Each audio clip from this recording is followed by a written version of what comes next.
오늘 우리는 이 에베소서 4장 24절부터 29절 말씀을 본문으로 적극적으로 실천하자라는 제목을 가지고 함께 말씀 나누도록 하겠습니다.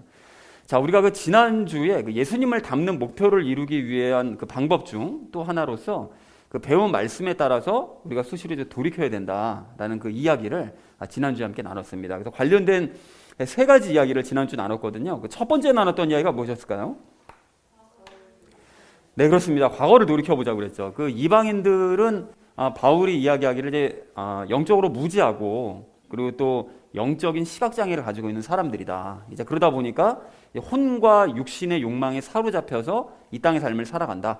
그런데 중요한 것은 과거에 우리도 그랬다는 것이죠. 똑같은 그런 삶을 살고 있었는데 우리가 그런 얘기를 이야기하고 또 과거를 돌아보자고 하는 이야기는 뭐 부끄럽고 창피함을 드러내려고 이런 말씀을 드리는 것이 아니라 과거의 삶과 나의 삶을 지금 비교해 봤을 때 얼마나 변화되었는지를 확인하면서 우리가 기뻐하고 또 감사하자. 그리고 더불어서 우리가 겸손한 그런 삶을 더 살아야 된다라는 걸 확인하기 위해서 과거를 돌아보자는 이야기를 첫 번째로 나눴습니다. 자, 그런가 하면 우리 두 번째로 나눴던 이야기가 무엇이었을까요? 네, 그렇습니다. 현재를 생각하자고 그랬죠. 그러니까 예수님께서 내 안에 들어오셔서 나와 함께 살아가시고 또 말씀이 어떤 뜻을 가지고 있다는 것을 나에게 한 절 한 절 가르쳐 주신다는 이 사건 자체가 정말 이게 대박 사건입니다. 이런 일은 그 어떤 종교를 가진 사람들에게 일어나질 않아요. 우리 그리스도인들, 특별히 개신교인들에게 이런 놀라운 사건이 이제 일어납니다. 그래서 저의 경우를 지난주에 말씀을 드렸었는데 성경 말씀을 읽으니까 기본적인 영적 진리들, 원리들을 하나씩 하나씩 깨닫게 되고 또 삶 가운데 어려운 일들이 생기면 말씀으로 해결책을 제시해 주시고 또한 큐티 시간을 통해서 이제 자아를 성찰하는 스스로를 돌아보고 앞으로 어떻게 고쳐나가야 될지를 보여주시는 그런 답들을 주시더라. 그리고 또한 깊은 영적인 진리까지 깨닫도록 만들어 주시더라. 그러니까 우리가 모두 예수님께 직접 배우는 이 역사를 모두가 체험하자라는 얘기를 두 번째로 함께 나눴죠. 자, 그렇다면 마지막 세 번째로 나눴던 이야기가 무엇이었을까요?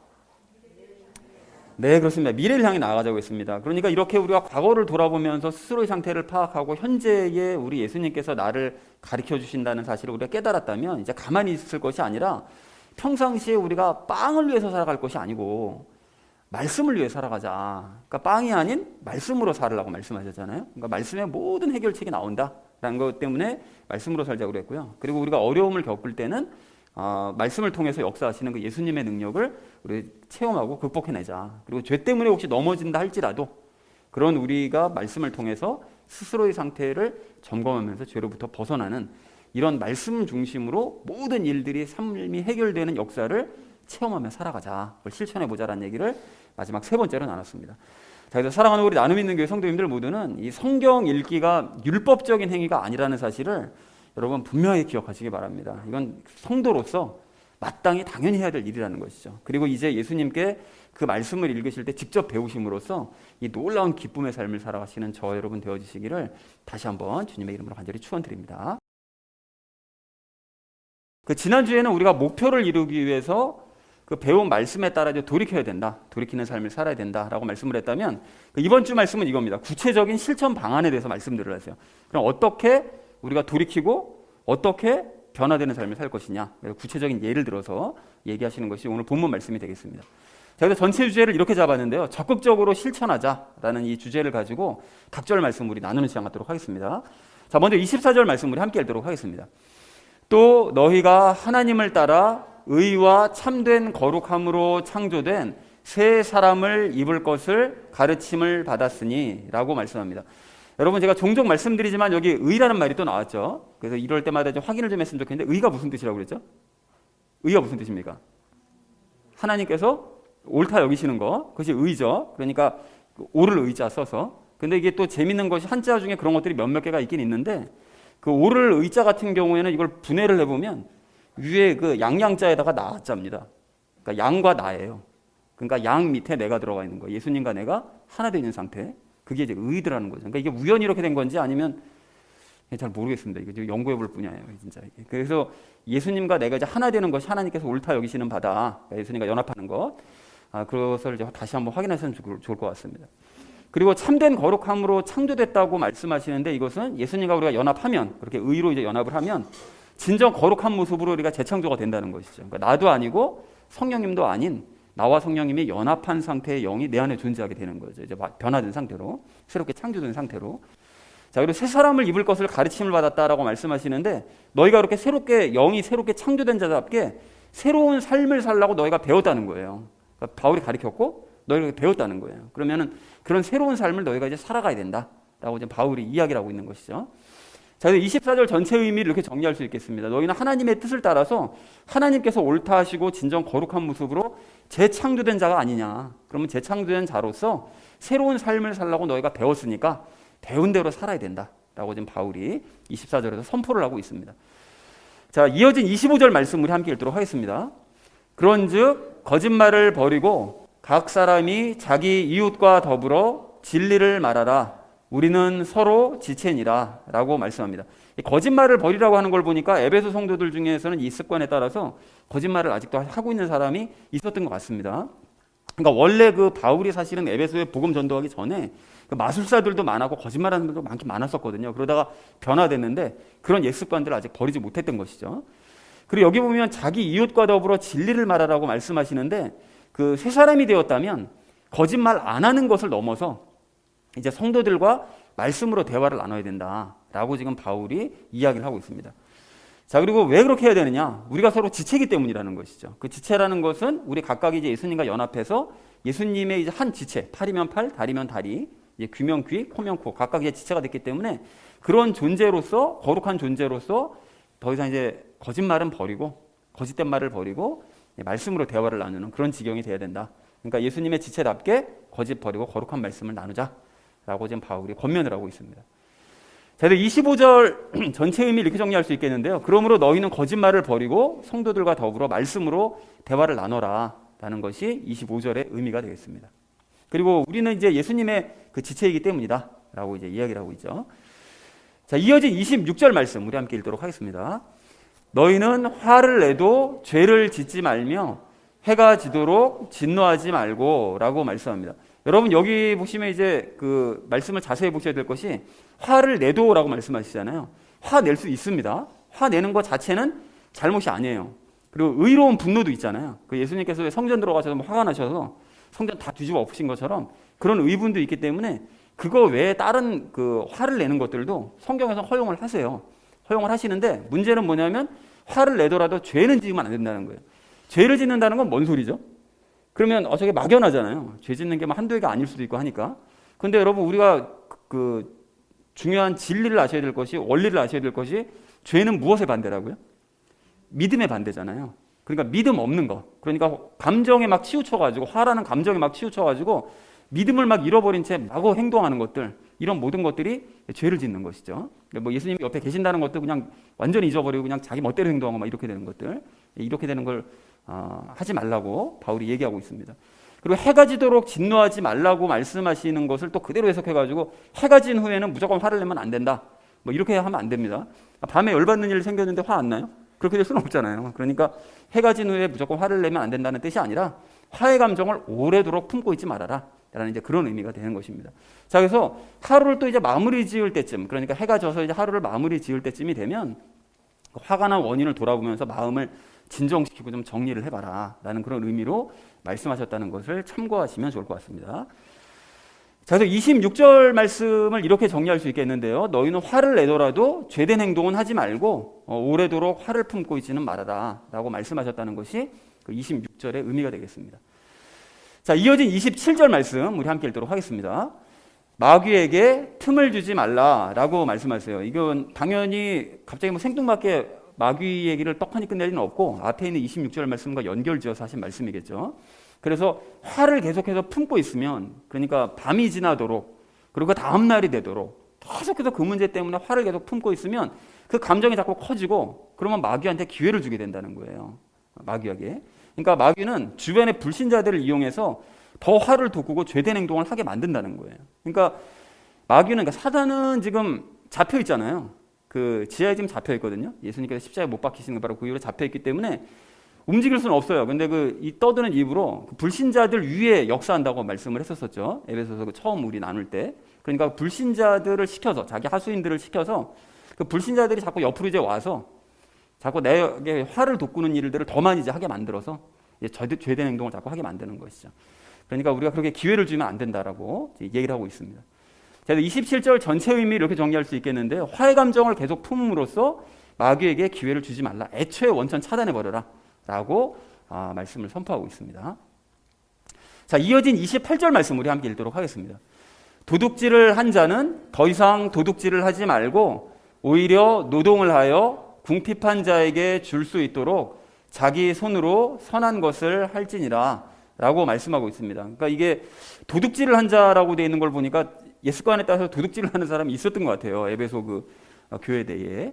자, 그런데 여기 참 기가 막힌 말씀을 합니다. 그러니까 도둑질을 하지 마 라고 말씀하는 것으로 그치는 것이 아니라 도리어 그 완전 반대의 이야기를 하고 있습니다. 그거를 뛰어넘어서 도둑질을 청산하는 걸 넘어서 네 손으로 직접 일을 해라. 그리고 일을 해서 가난한 자들을 돕는 선한 일을 행해라. 그러니까 이전에는 남의 것을 빼앗아서 피해를 줬다면 이제 거꾸로 네가 도움을 주는 역할을 하라는 거예요. 완전히 정반대의 삶을 살라는 거죠. 그러니까 성도는 이렇게 변화된 모습을 보여야 마땅하다. 이게 진짜 그리스도인이다 라고 바울이 선포를 하더라는 것입니다. 완전히 바뀐 삶을 살라는 것이죠.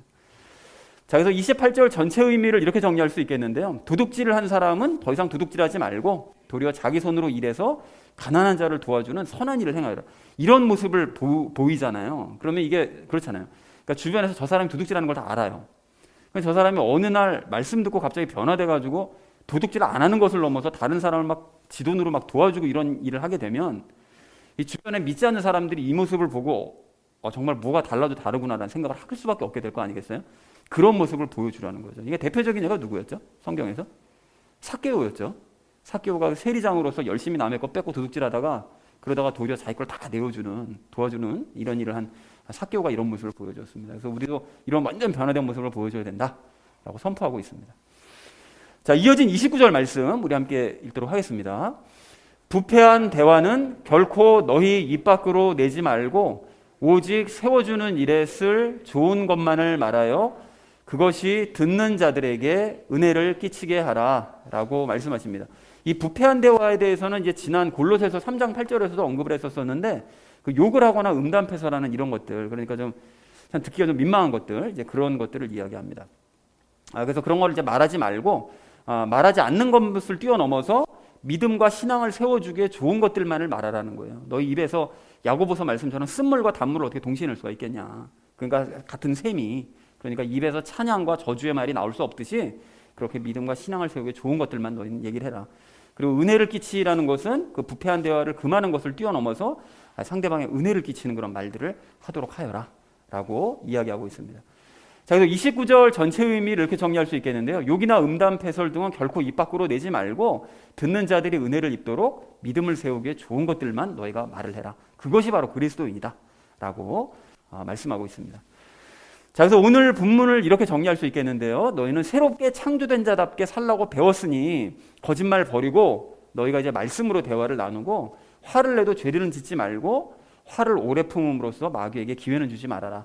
그리고 도둑질하는 자는 이제 자기 손으로 일해서 가난한 자를 돕는 선한 일을 행하고 부패한 대화는 금하고 믿음을 세워주는 일을 은혜롭게 하도록 하여라 라는 말씀이 오늘 24절부터 29절 전체의 내용이 되겠습니다. 아주 참 실천적인 그런 내용이 되겠죠. 근데 이런 삶을 살아내야만 한다라고 얘기하고 있습니다. 자, 그런데 오늘 본문에서 우리가 좀 주목해야 될 점이 있습니다. 뭐냐면 오늘 본문 말씀을 전체적으로 유심히 살펴보면 무엇을 알 수 있죠? 죄를 짓지 않는 삶을 넘어서 적극적으로 선을 행하는 삶을 살라고 말씀하신다는 걸 알 수가 있어요. 그러니까 하지 마라. 그것만 얘기하시는 것이 아니라 그 정반대의 모습을 드러내 보여라 라고 말씀하시는 것을 우리가 봤을 때 결론을 아까 전에 말씀드렸듯이 적극적으로 실천하자. 말씀대로 실천하자 라는 이 주제를 가지고 나머지 이야기는 삶에 적용하면서 함께 말씀 나누도록 하겠습니다. 적극적으로 실천해야 될 우리가 오늘 첫 번째로 함께 나눌 이야기는 변화된 모습을 보이자라는 것입니다.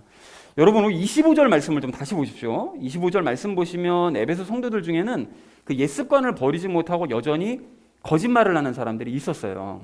그리고 26절 보시면 뭐라고 말씀하시죠? 죄를 지을 정도로 너희가 진노하거나 그래서 오래도록 화를 참지 못하는 그런 일을 하는 사람들도 있다라고 지금 얘기를 하더라는 거예요. 그리고 28절 말씀도 보시면 심지어 도둑질하는 사람도 있었습니다. 그리고 29절 말씀 보시면 그 옛 습관에 따라서 여전히 그냥 부패한 대화, 막 욕도 하고 막 음담패설도 막 하고 아무렇지도 않게 이런 사람들이 있었다는 거예요. 자, 그런데 바울은 이제 이러한 에베소 성도들의 이야기를 이제 전에 들었겠죠. 그 전에 듣고 난 다음에 너희가 그런 모습을 고치면 좋고 안 고쳐지면 어쩔 수 없어. 이렇게 얘기하지 않습니다. 그렇게 얘기하지 않고 당연히 고쳐야 돼. 고칠 뿐만이 아니라 그 반대의 모습을 너희가 적극적으로 반대의 모습을 보여줘야 돼. 라고 오늘 바울이 선포를 하더라는 거예요. 그래서 오늘 24절 말씀에서 대전제로 선포를 하잖아요. 뭐라고 선포하시죠? 너희는 의와 거룩함으로 재창조된 새 사람답게 살아야 된다. 그렇게 완전히 정반대의 모습을 보이는 게 새 사람으로서 마땅히 드러내 보여야 될 모습이야 라고 선포를 하더라는 것이죠. 그러니까 새로운 창조물답게 살라고 배웠으면 배운 대로 정말로 그렇게 살아야 된다 라고 선포하더라는 것입니다. 뭐 바뀌면 좋고 아니면 말고 이게 아니라는 거예요. 자, 그래서 그 오늘 본문에서 말씀하시는 대로 거짓말하지 않는 건 뭐 당연한 거고요. 거짓말을 넘어서 이제는 진리로, 그러니까 말씀으로 대화를 나누고 오래도록 화를 품지도 말고 도둑질하지 않는 것을 넘어서 이제는 자기 돈으로 가난한 사람들 도와주고 그리고 부패한 대화를 넘어서서 이제 믿음을 서로 세워주는 그런 놀라운 은혜의 말들을 나누는 그런 모습으로 너희가 바뀌어야 된다라고 이해하는 것입니다. 그러니까 새로운 창조물이 된 게 맞으면 이런 변화된 모습이 증거로 나타나야 마땅하다라는 것입니다. 자, 그렇다면 여러분, 우리도 마찬가지입니다. 여러분, 우리도 아니 뭐 구원받았으면 된 거 아니야? 구원받았으면 됐지 뭘 그렇게 유난 떨면서 우리가 뭐 열심히 행해야 돼? 그냥 구원받아서 나중에 천국 가면 되지 뭐. 여러분, 이렇게 생각하시면 안 됩니다. 또는 뭐 행하는 건 무작정 율법적인 거니까 난 안 해. 여러분, 이렇게 생각하셔도 안 돼요. 이게 구원을 받기 위해서 내가 열심히 행하려는 건 당연히 하면 안 되는데 구원받고 난 이후에 말씀대로 열심히 행하는 건 당연히 마땅히 그리스도인으로서 해야 될 일이라는 것입니다. 구원받기 전에 막 지가 구원받으려고 열심히 하는 건 하면 안 되죠. 근데 구원받은 이후로는 열심히 해야 된다는 거예요. 그런 의미에서 여러분 다시 한번 우리 스스로를 좀 돌아보기 원하는데요. 우리 새로운 창조물이 된 게 맞는 거죠. 맞죠? 여러분, 제가 이렇게 거듭난과 관련된 구절 아니면 조금이라도 연관성 있는 구절이 나올 때마다 그때마다 구원에 대해서 제가 말씀을 드리는데 이렇게 말씀을 드리는 이유는 스스로의 구원의 상태를 돌아봐야 된다라는 것을 말씀드리고 싶어서 말씀드리는 거예요. 자, 그런데 이렇게 돌아봤을 때 내가 구원을 받았는지 못 받았는지 여부를 어떻게 하면 알 수 있습니까? 뭐 여러 가지 방법이 있죠. 근데 그 중에 대표적인 게 뭘까요? 내가 구원 받았나? 못 받았나? 이거 어떻게 알죠? 뭘 보면 알 수 있는가 하면 성경에서 분명히 얘기하시듯이 열매로 알아요. 삶의 열매를 보면 알아요. 그 사람이 구원 받았는지 못 받았는지. 그래서 구원받은 사람은 구원받은 자로서 열매가 맺혀져야만 마땅하다라는 거예요. 안 나타날 수가 없다는 거예요. 그리고 열매가 바로 오늘 본문에서 말씀하시는 변화입니다. 변화. 이전과는 완전히 달라진 그 변화의 모습. 즉 변화된 삶이 증거로 나타나야 그래야 그것이 열매고 그것이 내가 구원을 받았다는 결정적인 증거가 된다는 거예요. 자, 그런 의미에서 여러분 요즘 제가 설교 시간마다 계속 언급하고 있는 이 고린도 교인들, 이 고린도 교인들이 이 바울에게 이제 복음을 배운 이후에 조금 변화되는 것 같았는데 실제로 변화되기도 했었고요. 그런데 시간이 지나면서 결국 옛 모습으로 다 돌아가 버리고요 말았습니다. 그래서 그 중에서 이제 특별히 고린도전서 4장 말씀을 보시면 고린도 교인들이 사역자들을 막 비교 판단했거든요.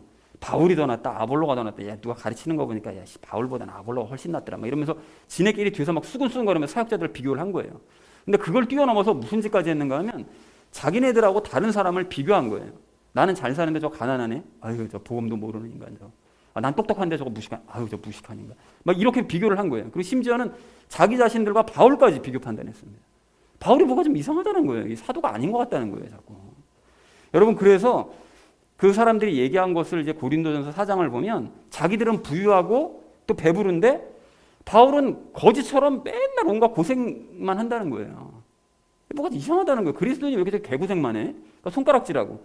그리고 자기들은 지혜로운데 바울은 아주 어리석고 말하는 거만 아주 이상하다는 거예요. 어리석은 거 보인다는 거예요. 그리고 자신들은 강한데 바울은 연약하고 병도 걸려서 좀 골골했잖아요, 바울이. 그리고 자신들은 존귀한데 바울은 멸시받는다고. 사람들한테 멸시받는다고. 왜 저러고 살아? 그러면서 손가락질을 해대고 있었다는 거예요. 그러니까 과거 복음을 듣기 전에 이 고린도 교인들이 고린도 지역이 항구 도시에서 굉장히 부유했거든요. 그리고 또 그리스 철학을 교육받은 사람들이라 세상에서 강하고 존귀하게 살고 지혜롭고 이러면 그 최고라고 생각했었어요. 그러니까 잘 살고 지혜롭고 뭐 부유하고 강하고 이런 이제 가치관을 갖고 이제 살았던 사람들이었었는데 그 삶이 맞다는 거예요. 그리스도인이 되면 예수 믿고 구원받는 것만 추가되는 것이지 세상에서 여전히 이렇게 잘난 삶을 사는 것이 이게 맞는 거다. 이 삶을 사는 것이 맞는 거다. 라고 생각하더라는 것입니다. 그러니까 인식의 변화가 전혀 일어나지 않은 거예요. 그러니까 사실은 구원조차도 받지 못한 사람이 많을 수 있었다는 것이죠. 행동 변화의 모습도 당연히 인식이 안 변하니까 행동도 안 바뀌는 거예요. 여전히 사람들 무시하고 막 이렇게. 자, 그런데도 바울은 이제 그렇게 생각하는 그 고린도 교인들에게 뭐라고 대답하느냐. 고린도전서 4장을 보니까 여전히 자신은 굶주리고 목마르고 헐벗고 매맞고 일정한 거처도 없고 여전히 일하면서 복음 전하고 욕을 먹어도 축복하고 핍박받아도 참아내고 비방 당해도 권면하고 그래서 심지어는 세상의 오물과 찌꺼기와 같은 거는 삶을 살고 있다고 그걸 일부러 당당하게 말을 해요. 그걸 막 자랑 삼아. 그러니까 고린도 교인들이 그것 때문에 손가락질하고 있는데 도리어 그걸 더 드러내면서 막 얘기를 해요. 더 심한 얘기를. 바울이 뭘 얘기하고 싶었던 것일까요, 여러분? 왜 이런 얘기를 했느냐? 그리스도인의 삶이라는 것은 고린도 교인들 너희가 오해하고 착각하고 있는 것처럼 그렇게 배부르고 부유하고 지혜롭고 강하고 존귀한 삶을 사는 것만이 다가 아니다. 물론 그런 삶을 허락하시면 살 수도 있겠지, 잠깐 동안. 하지만 도리어 그와 반대로 그리스도인은 때때로 굶주리고 목마르고 헐벗고 매맞고 일정한 거처가 없고 수고하고 욕먹고 핍박받고 비방당하고 세상의 우물과 찌꺼기와 같은 그런 취급을 받을 때도 있지만 그런 환경에 전혀 연연하지 않고 도리어 예수님과의 친밀한 관계로 말미암아 그런 환경을 살아가는 삶을 극복하는 것. 그렇게 극복하는 것이 이게 진정으로 변화된 삶이고 이것이 열매 맺는 삶이고 이것이 구원받았음을 증거해 보이는 진정한 그리스도인의 삶인 것이다 라고 바울이 선포하더라는 것입니다.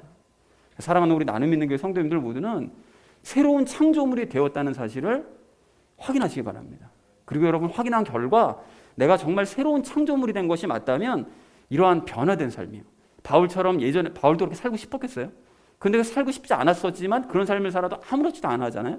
이러한 변화된 삶의 모습을 행동으로 증거해 보이시는 저와 여러분 되어주시기를 주님의 이름으로 간절히 축원을 드립니다.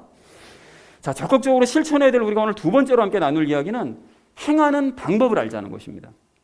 여러분 제가 방금 말씀드린 것처럼 우리가 이제 구원받고 새 사람이 됐잖아요. 구원받고 새 사람이 되면 마땅히 변화된 모습이 나타나야 된다고 그랬잖아요. 그런데 그렇게 마땅히 변화되는 모습이 나타나려면 오늘 본문에서도 말씀하시는 이런 모습이 삶으로 나타내야 돼요. 이렇게 완전히 바뀐 모습, 이런 모습이 나타나야 되는데, 자 그러면 이런 모습을 구체적으로 이제 행해줘야 되는데, 그러면 어떻게 하면 이렇게 행할 수 있는 것이냐? 여러분 이게 요한복음 14장 23절에 정답이 기록되어 있어요. 여러분 제가 읽어드릴 테니까 한번 들어보십시오. 예수님께서 그에게 대답하여 이르시되 사람이 나를 사랑하면 내 말들을 지키리니 라고 말씀하세요. 너희가 날 사랑하면 말씀이 지켜질 거야. 말씀대로 행동하게 될 거야. 이렇게 말씀하세요. 그리고 그 이어진 24절에서는 반대의 말씀도 하시거든요. 나를 사랑하지 아니하는 자는 내 말들을 지키지 아니하나니 이렇게 말씀하세요. 그러니까 말씀을 안 지키는 사람들은 나를 안 사랑하는 사람들이라는 거예요. 그러니까 뭘 할 수 있는가 하면 결국 말씀대로 행하려면 내가 행하고 싶으면 오늘 본문에 있는 말씀처럼 나도 그런 행동이 나오고 싶으면 결국 어떻게 해야 된다고요? 예수님을 사랑해야 된다는 거예요. 자 그러면 막연하지 않습니까? 예수님을 사랑하는 게 도대체 뭐예요? 눈에 보이지도 않는 그 예수님을 어떻게 사랑해? 예수님을 어떻게 해야 사랑할 수 있습니까? 내가 억지로 막 사랑해야지. 예수님을 사랑해요. 막 이러면 사랑이 되어져요? 안 되잖아요, 여러분. 그게 안 되는 거 여러분 해보셔서 아시잖아요. 그게 억지로 사랑이 안 된다니까요. 그래서 사랑할 수 있는 방법이 또한 성경에 정답이 기록되어 있습니다. 모든 답은 성경에 다 있어요. 그래서 신명기서 6장 5절 이하를 보면 힌트를 주세요. 여러분 제가 한번 읽어드릴 테니까 잘 한번 들어보십시오. 너는 내 마음을 다하고 혼을 다하고 힘을 다하여 주 내 하나님을 사랑하라 라고 선포하세요. 여러분 이 말씀을 다 들어보셨죠? 근데 여러분 이 말씀을 자세히 생각해 보면 하나님께서 일단 마음과 영이죠. 영 안에 마음이 있으니까. 그러니까 마음과 그러니까 영으로 혼과 혼으로 힘을 다하 육신의 힘을 다하여 그러니까 영혼육을 다하여 너의 하나님을 사랑해라. 그렇게 해야 된다 라고 하나님께서 선포를 하시더라는 거예요. 그렇게 선포를 하셨는데 그러면은 선포하라고 말씀하시고 그럼 어떻게 하면 사랑해야 되지? 그걸 모를 거 아니에요. 그래서 그 다음에 구절들에서 문득 이런 말씀을 하세요. 여러분 한번 들어보시죠. 이날 내가 내게 명령하는 이 말씀들을 내 마음속에 두고 너는 그것들을 내 자녀들에게 부지런히 가르치며 내가 내 집에 앉을 때에든지 길을 걸을 때에든지 누울 때에든지 일어날 때에든지 그것들을 말할 것이며 너는 또 그것들을 내 손에 메어 표적으로 삼고 내 눈 사이에 두어 이마에 표로 삼으며 또 내 집의 기둥과 내 문에 기록할지니라. 이렇게 말씀하세요. 뭘 말씀하고 계시죠? 뭐라고 말씀하세요? 말씀 부지런히 읽고 그 말씀 자녀들에게 부지런히 가르쳐라. 이렇게 말씀하시잖아요. 그리고 늘 말씀 구절들을 눈앞에 두래요. 그래서 일어날 때나 잘 때나 걸을 때나 어디 나갈 때나 뭐 할 때나 항상 뭐 하라고요? 말씀을 가까이 두라고 말씀하세요. 여러분 하나님께서 사랑하라고 말씀하셨잖아요. 영혼육을 다해서 너 사랑해 라고 말씀하시는데 갑자기 뜬금없이 말씀 얘기 왜 하셨을까요? 이 이유가 다 있는 거예요. 이게 여러분 왜 그러신 거예요? 너희가 영혼육을 다해서 하나님 사랑하고 싶니? 사랑하고 싶으면 그것을 막연하고 추상적인 명령으로 듣지 말고 구체적으로 성경을 너희가 읽을 때 늘 말씀을 묵상할 때 그럴 때 너희가 영혼육을 다해서 하나님을 사랑할 수 있어 라고 말씀하신 거예요. 여러분 이게 그런 거구나. 여러분 이렇게 생각하실 게 아니에요. 여러분 신명기서 한번 말씀 보세요. 하나님을 사랑하라고 말씀하시고 갑자기 생뚱맞게 말씀 얘기하시면은 그냥 하나님 사랑하는 것 따로 말씀 읽는 것 따로 보통 이렇게 생각한다고요. 이게 연결이 안 돼요.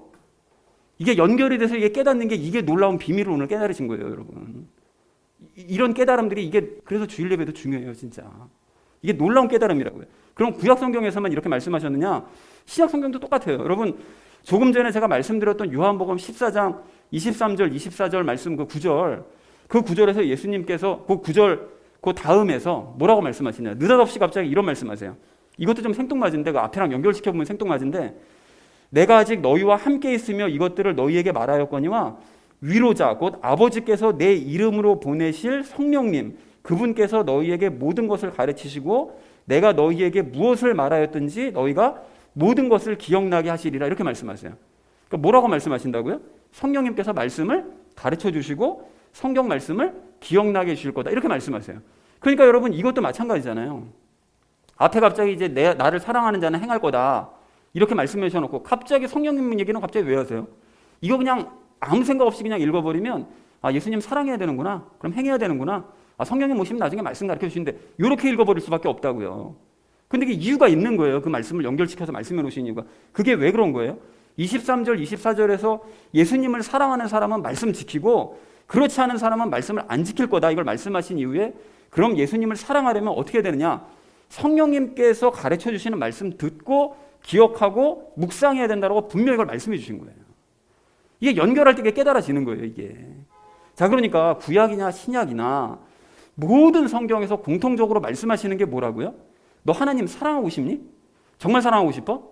그러면 구체적인 방법 알려줄게. 성경 읽어. 성경을 읽되 성령님께서 가르쳐 주시는 가르침을 받으면서 성경을 읽어 라고 말씀해 주시더라는 것입니다. 여러분 이것이 하나님을 사랑하는 여러 가지 방법 중에 한 가지가 아니라 하나님을 사랑할 수 있는 유일하고도 구체적인 방법이라는 거예요. 이것만이 여러분 이걸 상식선에서 여러분 한번 우리가 좀 쉽게 생각을 해보시자고요. 여러분 말씀을 모르면 제가 항상 말씀드리잖아요. 하나님을 알 방법이 없어요. 말씀을 모르는데 어떻게 하나님을 알아요? 그러면 하나님이 어떤 분인지 모르는데 어떻게 하나님을 사랑합니까? 알지도 못하는 존재를 어떻게 사랑해요? 여러분 이건 마치 결혼을 안 한 처녀, 여기는 한 명도 없네. 그 결혼을 안 한 처녀 총각이 있다고 치자고요. 근데 이 사람이 지금 자기 애인도 없어요. 그리고 장래를 약속한 사이 그런 사람도 없어요. 없는데 그냥 지가 혼자 얘기하기를 나는 실체도 알 수 없고 그 사람이 앞으로 누가 될지도 알 수는 없지만 어쨌든 나는 내 장래에 내 커플이 될 그 사람을 정말 진심을 다해서 사랑해. 누가 이런 고백을 해요. 그럼 그 사람 좀 미안한 얘기지만 정신감정 받아봐야 되는 사람 아닙니까? 뭐가 좀 문제가 있는 사람이잖아요. 어떻게 그럴 수가 있어요? 그게 보지도 않고 실체를 모르는데. 여러분 이게 마찬가지라는 거예요. 하나님이 어떤 분인지도 모르고 그분의 성품도 모르는데 어떻게 그분이 사랑이 돼요? 말도 안 되는 얘기죠, 이거는. 여러분 남들에게 들어서는 아는데요? 그러니까 남들에게 들어서 아니까 그 우상 열심히 섬기고 있는 거지. 우상 사랑하고 있는 거지. 그러니까. 여러분 제가 항상 강조드리지만 말씀을 읽으십시오. 말씀을 읽으시면 하나님의 성품을 여러분 알게 되실 거예요. 그럼 하나님의 성품을 아시잖아요. 그럼 하나님이 어떤 분이신지를 점점 알게 될 거예요. 그럼 하나님이 어떤 분인지를 알게 되면 하나님을 사랑하지 않고는 못 베깁니다. 그분이 너무 아름다우세요. 너무 좋아요. 그분만 생각하게 된다고요. 여러분 그리고 그렇게 하나님을 사랑하면 요한복음 14장의 예수님 말씀처럼 하나님의 말씀들을 행할 수 있게 돼요. 왜요? 그분이 정말 계속 생각하면 생각할수록 사랑스러우니까 그분의 말씀을 안 들을 수가 없는 거예요. 그리고 그분의 사랑을 공급받다 보니까 더 말씀대로 행할 수 있는 능력을 공급받게 되는 거예요. 그러니까 말씀대로 행할 수 있게 된다는 거죠. 그리고 그렇게 되면 오늘 본문 말씀처럼 거짓말을 버리고 도리어 진리를 말하게 되고 화도 오래 품지 않게 되고 도둑질을 안 하는 것을 넘어서 자기 힘으로 열심히 노력해 일해가지고 그 돈 가지고 다른 가난한 사람들을 도와주는 지경까지 이루고 부패한 대화를 멈추는 것을 넘어서 도리어 믿음으로 상대방을 세워주는 은혜로운 말을 하는 사람으로 변화되어 갈 수 있게 된다는 것입니다. 자, 그런데 이렇게까지 이제 방법을 말씀을 드렸음에도 불구하고 나는 그거에 반대인데 나는 그거에 동의하지 못하겠는데 이렇게 하시거나 아니면 억지로 동의는 하더라도 여러 가지 이유로 결국은 말씀을 안 읽는다. 그럼 결국 어떻게 될까요? 답은 간단해요. 정해져 있어요. 정해진 길로 가는 거예요. 말씀 읽지 않으면 하나님 모르고 하나님 모르면 하나님 사랑할 수 없고 하나님을 사랑할 수 없으면 행할 수 없게 되고 행하지 않으면 당연히 열매 맺거나 변화될 수가 없겠죠. 그럼 열매 맺거나 변화되지 않으면 어떻게 된 거죠? 그 사람은 애초에 구원 자체도 받지 못했을 가능성이 뭐라고 할 수가 없네요. 그럴 수 있다는 거예요, 여러분. 답은 분명히 결정되어 있다는 거예요. 그래서 제가 신앙생활의 가장 기초적인 이 행위인 말씀 읽기를 늘 이렇게 강조하는 것입니다. 그럼에도 불구하고 왜 나에게 자꾸 말씀 읽기를 강요하느냐 이렇게 받아들이신다면 이걸 강요라고 생각을 하신다면 여러분 그 신앙생활 자체를 내가 포기하겠다라는 얘기와 다를 바 없게 되는 거예요. 그래서 사랑하는 우리 나눔 믿는 교회 성도님들 모두는 지난 시간 마지막에 말씀드렸던 비유의 말씀 여러분 기억하시기 바랍니다. 이거 그 목사님이 얘기했다고 그랬잖아요. 피카소의 영을 가진 사람이 그림을 싫어할 수는 없어요. 모차르트의 영을 가진 사람이 음악을 싫어할 수 있겠습니까? 그런 일은 일어날 수가 없습니다. 마찬가지로 똑같이 성령님을 받은 사람이 성경을 싫어하거나 성경 읽기를 귀찮아한다고요? 그런 일은 절대로 일어나지 않습니다. 그런 일은 있을 수가 없어요. 그건 뭔가 말이 이상한 거예요. 그거는. 그러니까 성령님을 받은 게 맞다면 새 사람을 입은 것이 맞다면 그에 합당하게 말씀을 기쁘게 읽는 기초적인 행위부터 시작하는 우리가 되기 원합니다. 그렇게 하셔서 하나님을 사랑하고 그분의 사랑을 가지고 말씀대로 행해 나가는 저와 여러분 되어주시기를 주님의 이름으로 간절히 축원을 드립니다. 자, 적극적으로 실천해야 될 우리가 마지막 세 번째로 나눌 이야기는 적극적으로 행하자는 거예요. 여러분 앞에서 우리가 이제 오늘 나눴던 이 말씀에 이제 동의를 나는 동의합니다. 손 들어보자 그럴까요? 난 동의를 한다. 여러분 이렇게 하신다면 이제 더 이상 말씀대로 행할 필요 없는 거야. 여러분 이렇게 생각을 하시거나 더 이상 그런 생각을 하시거나 에이 우리가 어떻게 말씀대로 행할 수가 있겠어. 혹시 이렇게 생각하시거나 아니면 행하려면 적당히 대충 행하면 돼. 뭐 그냥 구원받으면 되지. 여러분 이렇게 생각하지 않는 우리가 되기 원합니다. 여러분 예수님을 사랑함으로써 진짜 말씀대로 행할 수 있게 된 우리는 새 사람을 입은 사람답게 이 정도면 됐어. 이게 아니라 오늘 본문 전체에서 말씀하시는 것처럼 힘에 지나도록 적극적으로 말씀을 행하려는 자세를 가져야 돼요, 여러분. 그런 의미에서 여러분 오늘 28절 말씀 다시 보십시오. 아까도 말씀드렸지만 정말 기가 막힌 얘기 아닙니까, 이거? 이거 완전히 도벽이 있는 사람에게 도둑질하는 습관이 있는 사람인데 그 사람한테 말하기를 야, 너 도둑질하는 거 당장 멈춰. 이렇게 하는 것으로 끝내는 게 아니라 너 네 손으로 이제부터 열심히 일해. 일해가지고 네 일하는 것으로 만족하지도 말고 그 일하는 것을 남 돈 가지고 도와줄 생각도 하지 말고 네가 번 돈 가지고 네 돈 가지고 가난한 사람들 도와줘. 이렇게 명령하더라는 거예요. 이게 쉬운 얘기예요, 여러분. 지금 돈 벌기는커녕 남 도둑질하기 바쁜 사람한테 여러분 이렇게 말씀대로 행하되 적극적으로 변화된 자세로 행하라는 것이 이게 성경의 가르침이에요, 여러분. 이게 그리고 이게 모든 그리스도인들이 가져야 될 삶의 자세라는 것입니다. 즉 현재 나에게 안 좋은 모습들을 없애는 것으로 만족할 것이 아니라 그 없애는 것의 정반대, 그 안 좋은 모습에 정반대되는 좋은 모습이 나타내도록 살아내야 되는 것, 이것이 그리스도인의 삶의 자세라는 거예요. 여러분 그런 의미에서 예수님의 산상수훈 말씀들 요즘 큐티 말씀 보시면서 보고 계시잖아요. 그런데 그 말씀들 특히 5장을 생각해 보면 예수님께서 왜 그렇게 말씀하셨는지를 이제 이해를 할 수가 있게 되는 거예요. 이런 의도를 알게 되면 예수님 말씀 그 이유를 알게 되는 거죠. 뭐라고 말씀하셨어요? 살인하지 않는 것을 넘어서 그걸로 만족하지 말고 형제들한테 아예 너 싸우지도 말고 비방도 하지 마. 이렇게 말씀하시잖아요. 그리고 가늠하지 않는 것으로 만족하지 말고 난 가늠하지 않은 생각 됐어. 이게 아니라 눈으로도 가늠하지 마. 이렇게 말씀하시잖아요. 그리고 거짓말하지 않는 것으로 만족하지 말고 아예 너희는 맹세조차 하지 마. 그리고 왼뺨 맞으면 너희가 꾹 참는 것으로 만족하지 말고 아예 오른뺨까지 들이대. 그리고 원수 미워하지 않는 것으로 만족하지 말고 원수를 도리어 사랑하고 도리어 그를 위해서 축복해. 그리고 나에게 잘해주는 사람에게 잘해주는 것 가지고 만족하지 말고 그 세리들도 다 그렇게 하는 거잖아. 나한테 잘해주는 사람한테 잘해주는 게 뭐게 어려운 일이냐? 그걸로 만족하지 말고 하나님처럼 모든 사람들 다 공평하게 돼.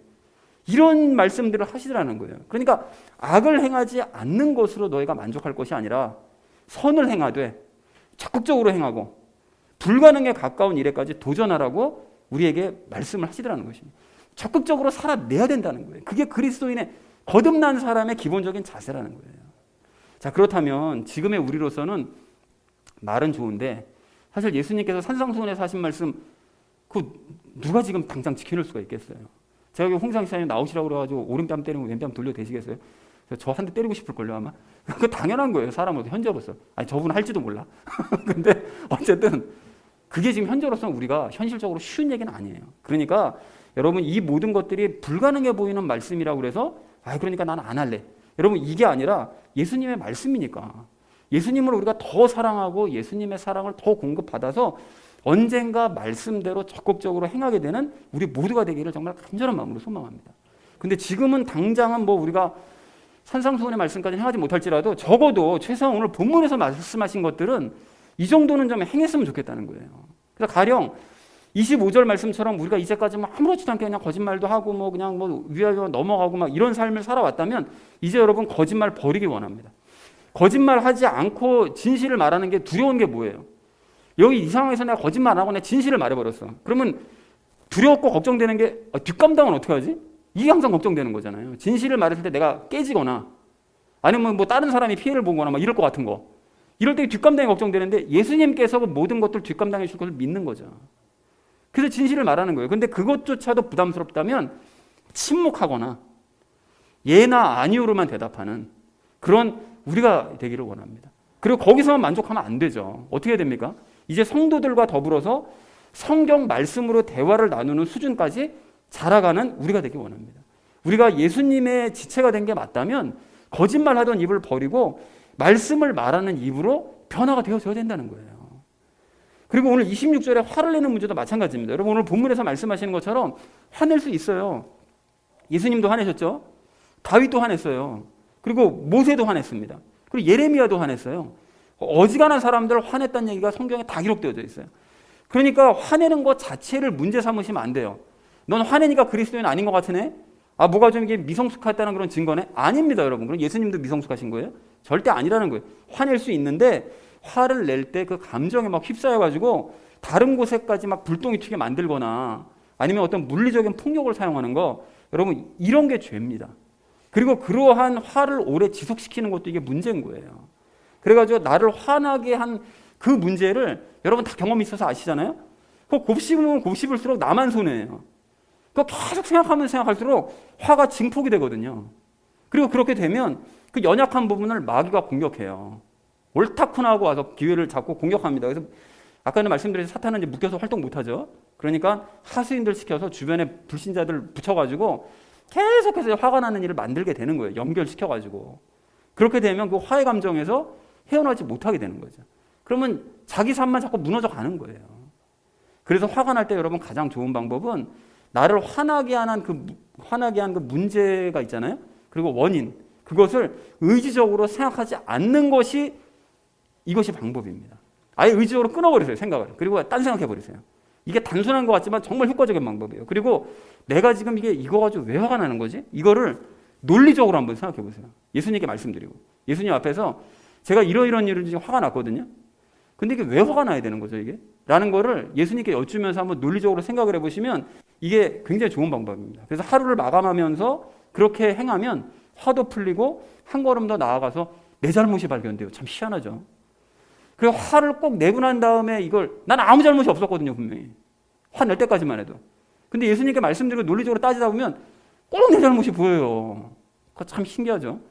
그러면 내 잘못을 도려 반성하는 자리까지 나아갈 수 있게 된다는 것입니다. 그렇게 되면 더 이상 마귀에게 기회를 줄 일이 없게 되겠죠. 그리고 더 이상 죄를 지을 일도 없게 될 것입니다. 그리고 또한 오늘 28절 말씀처럼 뭐 도둑질하는 분은 우리 교회에 당연히 없으시겠죠. 없으신데 혹시라도 이제 이런 모양 저런 모양으로 좀 넓게 생각해서 이런 모양 저런 모양으로 다른 사람들에게 피해를 준 것이 혹시 있었다면 그런 행위를 멈추고 이제는 반대로 남에게 도움을 주는 일을 행하되 그것도 남의 것 가지고 도와줄 생각 여러분 하지 마시고요. 아무리 작은 거라도 내가 수고해서 얻은 거 바로 내 돈, 내 것, 내 물질 가지고 남을 도울 때도 내가 좋아하는 사람 도우는 것이 아니라 오늘 성경에서 말씀하시는 것처럼 어려움에 처한 사람을 도와주는 그런 우리가 되기를 소망합니다. 그리고 마지막으로 29절 말씀처럼 욕이나 음담패설 같은 말들은 이제 멈춰야 됩니다. 근데 죄송스럽게도 저 역시 이렇게 분노할 일이 막 생기잖아요. 그럼 분노할 일이 막 생기면 저도 모르게 옛 습관에 따라서 그냥 상스러운 말이 이렇게 막 튀어나올 때가 있어요. 근데 입으로는 나오진 않고 그냥 속으로 이렇게 갑자기 훅 올라올 때가 있습니다. 근데 그렇게 나오는 것도 사실 부끄러워요. 그러니까 저를 비롯해서 우리 모두가 이제 그런 모습을 버리기 원합니다. 그리고 그것을 버리는 것에서 만족하지 말고 도리어 상대의 믿음을 세워주는 말, 상대의 신앙을 세워주는 그런 좋은 말로 그 인도하는 말을 하되 은혜가 넘치는 말을 하는 우리 모두가 되기를 소망을 합니다. 그리고 그렇게 은혜가 넘치는 말을 하면 할수록 어떻게 될까요? 그렇게 되면 점차 욕이나 상스러운 말들은 우리 입에서 자연스럽게 사라지게 될 줄로 그렇게 믿습니다. 그래서 사랑하는 우리 나눔 있는 교회 성도님들 모두는 말씀대로 행하시되 적극적인 자세로 행하겠다고 오늘 이 시간 마음 먹으시기 바랍니다. 그것이 옳은 모습이고 바른 생각인 거예요. 그런 의미에서 오늘 본문 말씀부터 여러분 행해 나가시고 최종적으로 산상수훈의 말씀대로 행하게 되는 저와 여러분 되어지시기를 주님의 이름으로 간절히 축원을 드립니다.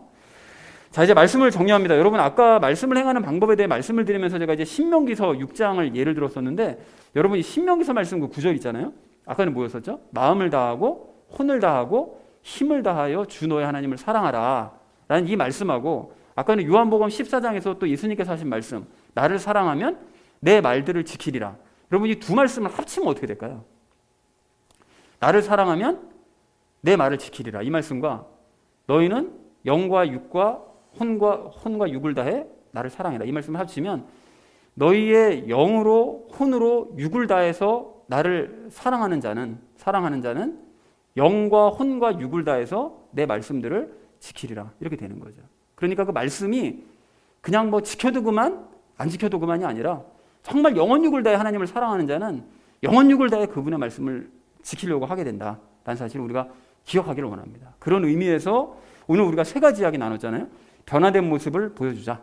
그리고 행하는 방법을 구체적으로 알자. 말씀 읽기죠. 그리고 적극적으로 우리가 그렇다면 행해 나가자라고 말씀을 드렸습니다. 그래서 사랑하는 우리 나눔 있는 교회 성도님들 모두는 새롭게 창조된 자로서 말씀대로 행하는 방법까지 여러분 배우셨으니까 이제 적극적인 마음으로 말씀들을 행하심으로써 하나님의 사랑 안에 거하시는 기쁨의 삶을 사는 저와 여러분 되어지시기를 주님의 이름으로 간절히 축원을 드립니다. 우리 함께 기도하겠습니다.